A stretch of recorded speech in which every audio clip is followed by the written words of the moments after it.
talk of the town back in 2006, a developer promising to bring a multi-million-dollar entertainment complex to downtown Grand Rapids to what was and still is the city's public works complex along the Grand River.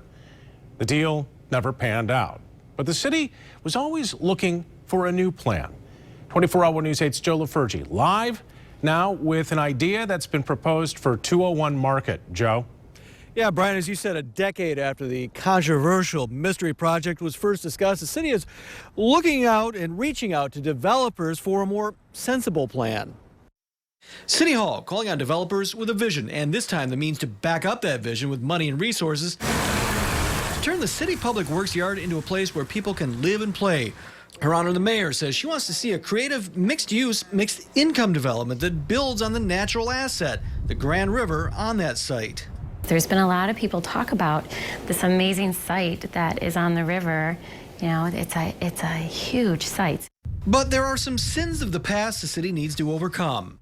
People are going to be sitting back and going, here we go, another mystery project. Yeah, this is definitely not that. This will be a very open process. The mayor was new to City Hall in 2006, just elected as a ward commissioner when Atlanta developer Dwayne Faust pitched his plan for the multi-million-dollar development dubbed the Mystery Project, mainly because no one at City Hall was discussing the details.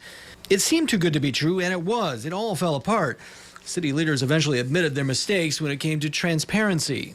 I do think we learned a lot of lessons, and I think the biggest one is that this is a community asset, and the community needs to be involved.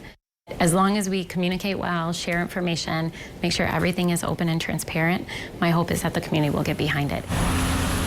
This time, the city is asking for proof of ability before they'll accept specific proposals.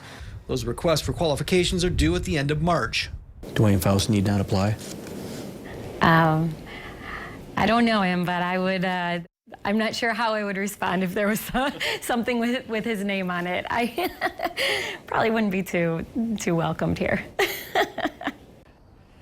And in fact, Dwayne Faust does have a habit of coming back to Grand Rapids. In 2010, he showed up at City Hall with a slightly smaller plan for the site.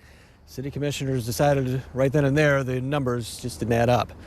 Live in Grand Rapids, Joe LaFurgey, 24-Hour News 8. Joe, where would the stuff that's there now go? Well, that's a good question, Brian. They are still working on that part of it. The stuff that is there now is in much smaller quantity than it was, say, 20 years ago, 30 years ago when they built this facility. The city is downsized. Technology has kind of stepped in, so they don't need the amount of space they do there now. And don't forget, it's not just the Public Works, but Parks and Recreation and several other departments are over there. So there are plenty of city buildings and city spaces that they can probably move these to, not necessarily all together. They're still working on that plan, how they can reduce that, but they don't believe that that's going to be a problem relocating this. One impediment might be, though, you got to keep in mind this is where the salt is kept, this is where all the heavy equipment is kept. There's going to be some remediation to that area, and that's going to cost whatever developer comes in quite a bit. There are some tax breaks they can get for that, though. Okay, we'll continue to follow that one. Joe LaFurgey, thanks, Joe.